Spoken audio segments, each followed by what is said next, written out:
of our listeners are young women who are trying to understand how to be on the board of a company, or what does it even mean to be, a board member, right? Is that something that's actually right for them? So you mentioned that you are on the board of Qualcomm, Credo, and a couple of early stage startups. And you, of course, once you were out of the Girl Scouts of the USA, you got a call from Qualcomm. But why and how did you actually decide that this was the right time for you to become a board member? So when you think about what board members do, they're responsible for the strategy, governance, very Right. important, risk, Yeah. and managing one employee, and that's a CEO. Right. The other part is they are not operators. Mm. And so that's important because sometimes I feel like, especially for a large public company, they have experts in all of the different fields. And so your job as a board member is to provide that bigger picture view, and especially in that industry or area of expertise that you're going to provide additional wisdom or thought or connections to. So I think you have to be willing to realize, okay, I'm not an operator, okay, in this role, right? We only have this, our job is strategy, risk, governance, and working with the CEO and managing the CEO. So that is really key. So I think a lot of people, it's when they tell me they want to be on a board and then they hand me a CV and the CV looks like I want a job. That's not it. So one of the first things you're going to have to do is redo your CV in terms of how it highlights those skill sets. How does it highlight your knowledge of strategy and your ability to, really think about that? And what experience do you have in governance? If you are a CPA, there's always a need for CPAs in Right. companies, right, for the audit committee, et cetera. Yeah. So it's important that you create that CV that looks like that. And then most executive firms work with board bios. So kind of create kind of a one-page narrative of what you have done and how it fits into making a contribution at a board level. Again, Right. it's just a one-page narrative, and that is really important. Not all executive firms use them, but most of them do. Right. And realize it's not, you don't always work with that quote unquote, headhunter. Most of the big firms have a special board practice. So if that's something you want to do, find out who are the people in that board practice, and get to know them or find out who they are. So that's an important And these are aspect of it as internal well. people on the payroll of the company, or they are No, they're with the recruit firms. okay. So like Heidrick and Struggles has a regular corporate practice, but they also have a specific CEO and board Oh, wow. practice.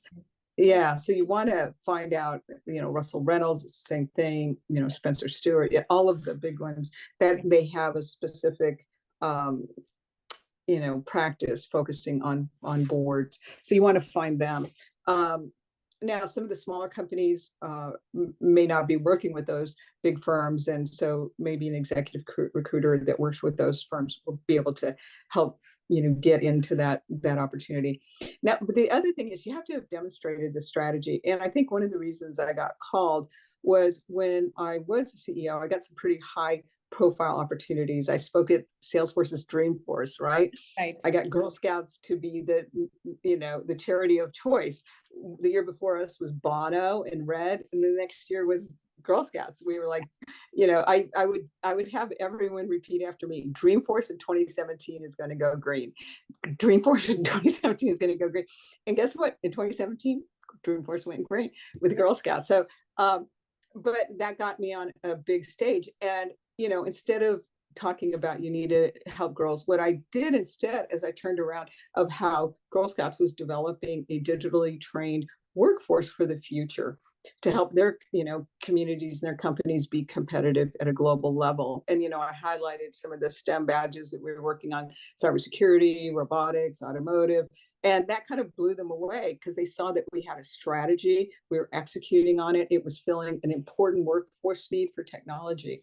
So that showed a big, in a really big picture on a really big stage, that I understood strategy. And actually, I got one of an early stage company. That's where they got me, because they saw that. And then the Qualcomm opportunity also came from that time. So, there are times that you need to be able to demonstrate that or have examples of that as well. Right. And how did you think, or how did you really, for you personally in this, or I would say at this point in time in your career, Uh-huh. why did you think that this was the right time to become a board member? Why not, a CEO of some other company, some other technology company? Yeah, I did think about that. Right. I did. I realized there were a couple of things that I want to do still. I want to write a book. Right. I want to really have kind of more of a portfolio career, kind of get back into technology. And, one of the things I want to do is to make sure as the semiconductor industry and technology industry is expanding all over the world, I want to make sure that women have the skills and the understanding of how to get to the top levels, kind of like I did. So I'm very interested in like working with the Global Semiconductor Alliance to help them to get the workforce that they need to be able to drive the industry to entirely new levels. So, Right. those things I thought, okay. Um, and, a CEO job, I really enjoyed my time. But the way I did it, I made sure, I was traveling a lot and meeting people in the field, etc. So I was on the road 200 days a year. Right. So that's a lot of traveling as well. But I thoroughly enjoyed it. I enjoyed the experience dramatically. Absolutely. Now you are on the boards of 4 companies. How does one really decide the right mix of board memberships? And why not 3? Why not 5 or 6? Well, so if you're on publicly traded boards, there's BlackRock, State Street. There's firms that say, "Hey, you can't be on very many public boards." Right. And in fact, if you're a chair of an audit committee or one of the key committees or board chair, they really don't like you being on more than 2 boards. They call that overboarding. And especially in a time of change, there's a lot of geopolitical change. You're starting to see more and more large investment houses look at how many boards the board tenure and how many boards the different board members have been serving on. So if you're on a publicly traded board, 3 is probably good and will not raise any eyebrows. But beyond that, I think you're going to start hearing from large investors. The workload and responsibility on a early stage is very different than on a public board, Right. but there's still a lot of vetting that gets done to make sure that there, there's no conflict of interest in any of that work. So, the work you're doing on a public board or a private board is not conflicting with the public board. And also realize they do take time. And if you have a situation, you're going to have to spend the time doing that. Hmm. So Credo, before it went public, I very much wanted to be on a board. I wanted to have that experience, that learning opportunity. So I got on Credo before it was public. The market was booming. All of a sudden, in December, the market just started to recede. And the banker was saying, I don't think you guys should go public. But we actually needed them to go public to raise the money to get to the next level. And we were having sales, but we wanted kind of that step function boost that going public would bring us. Um, and so it's December here in the US. That's the holiday season. I'll tell you, from Christmas to New Year's, and most of our board members happened to be in Asia at the time. So, I'm up at very early in the morning Right. doing board calls, all that week. It wasn't just like, taking it easy, taking a call. No. And we actually redid our strategy of how we were going to go out, how much money we were going to raise on that round. So we put together an entirely new strategy. And I'll tell you, we went public. And we were one of the few technology companies that Goldman took public that year. So it worked out, but it's just an example that sometimes, it isn't just your quarterly board meetings. It could take a lot more time and a lot more effort. And you are the one responsible. It's not like you can say, can't do it this time. I mean, you Yeah. have significant responsibility to the organization, to the shareholders, to the community. So you take it seriously. Right. And then since you mentioned that it's very different to be on the board of a public company versus a private company, So what are the typical differences that you've seen, based on your experiences thus far? Yeah, one of the things in a private company, especially a technology private company, a lot of it is in the early stages just around the technology. And as they're starting to sell or trying to grow, um, they may or may not know how to grow or sell and position their products for an enterprise market. And so in those companies, I'm finding that I have a lot of expertise to lend because it's mostly a much smaller company around the technology and they're just building out their sales and marketing. And so helping them with introductions, helping them think about how their product could be a significant value add in this particular part of a market or a company is important. It's funny, but when I talk to a lot of early stage companies and they just want to break into a company, and they have a contact, I'll say, are they in the revenue? Are they in operational expenses, and are they in R&D? And they're like, I don't know, this is what they do. And I said, well, your value add proposition will really be different depending on what you're You're doing. talking to. And so I find that, that's not quite being an operator, but using your expertise in a way that can be really helpful. And I tend to enjoy that.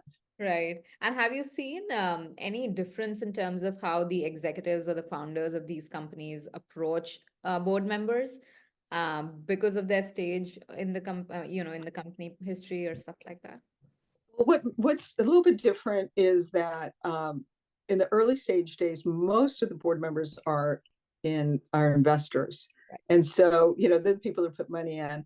I'm sort of unusual because I've been what they call an independent board member at an early stage, and that's unusual. But that's because I've shown value add of how I can help them get clients, how I can help them kind of think about their strategy in a way they haven't before, and so that's very valuable. And so they want me on as a board member. So I think at that early stage, you realize it's unusually to have an independent. It's mostly all investors. As a company gets bigger, they start looking for independents to provide additional expertise. And then right when they're going public, it's usually when the investors step off and then they'll add additional independence. So for your audience, that's also a really good time to, Yeah, if you know someone that's about to go public, a lot of their investors tend to be rolling off. And so it's a great way to position yourself as an advisor, because then you've got a great opportunity to step in as a board member. absolutely. And in terms of like, you also mentioned the last time we chatted that if you're an auditor, if you are a CFO or an investor relations person, then you have a higher chance to get on the board. So is that primarily because of the macro conditions that prevail at the time, or is it something else? It's because of the audit. No, there's some very strict guidelines Right, to run an audit committee, that you have to have uh, experience, right, understanding writing financial statements and understanding and running, that type of responsibility. You're right. an accredited financial executive. That's, you can't kind of wave that away. Yeah. You have to have somebody who can do that. In the other board committees, things like governance, if you show that you've been part of governance in another company, putting in the strategy, managing risk, and also compensation is another area that sometimes they want people with that type of experience. And then sometimes they really do want people with industry experience of, you've got a great product, and you're trying to break into automotive, for example, or you're trying to break into the oil and gas industry. Bringing in somebody on the board who has significant insight into that industry, they understand the cycle, they understand the buying process, they understand who the key partners are. That provides a lot of credibility and just a wealth of experience, and is very, very helpful. Also international, folks that have significant experience in India or China, etc., is also very, very important. So there's different ways that you can provide value, and for me, I coming from technology, I like to always stay up on technology, and having been somebody who literally worked my way up from being an engineer, Right. I kind of have that mindset that I can bring value to an organization. Right. And it's very interesting because, I was just reading up, I really respect, since I'm in the venture capital space in India, I really respect Bill Gurley and Vinod Khosla. And they talk Yeah. about, since they have been on boards of multiple companies, they talk about how, the best board members are the ones that the founders always seek.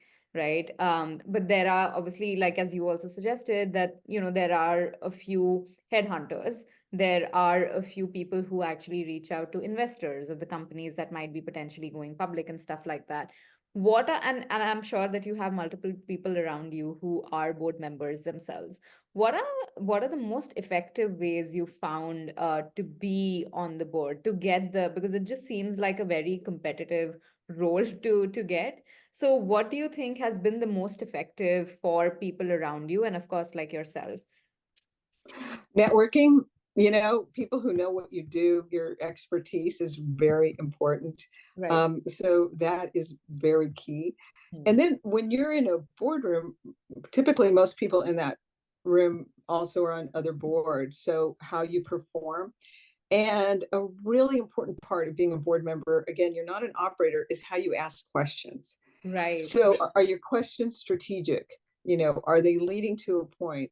How do you ask it in a way that it doesn't, it's not asking people like, how do you do your job? But really, how do you add strategic value in the way you're asking questions? Are you illuminating an additional point that perhaps had been overlooked?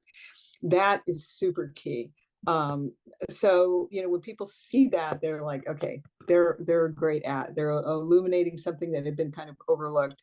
Yeah. Um, so I think even when you're on a board and you have that ability, how you ask questions and get to that strategic issue, whether it's risk related or strategy or in whatever area it is really key. So letting people know what your goals are, and putting yourself in target rich environments is really good and really key. It turned out that I wanted to really much be on a early stage, a company that was about to go public, and I was having a hard time breaking in. And one of the key gatekeepers was in New York, and I'm living in Santa Barbara, and I literally just flew to New York Yeah. whenever she was available Yeah. and met with her. That opened the door to the person on the West Coast that was the right person.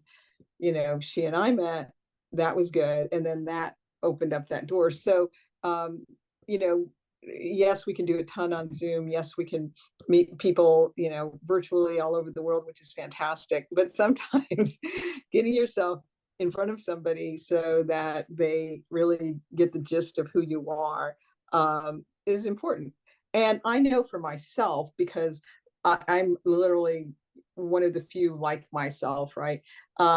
That you sort of get overlooked because you're not what the majority of that industry looks like. And so being able to get on that plane, go to New York, and communicate how my skills were exactly relevant and Hmm. things that they hadn't put together, they're like, oh wow, you're exactly what we've been looking for. It's like, Yeah. yeah, I know.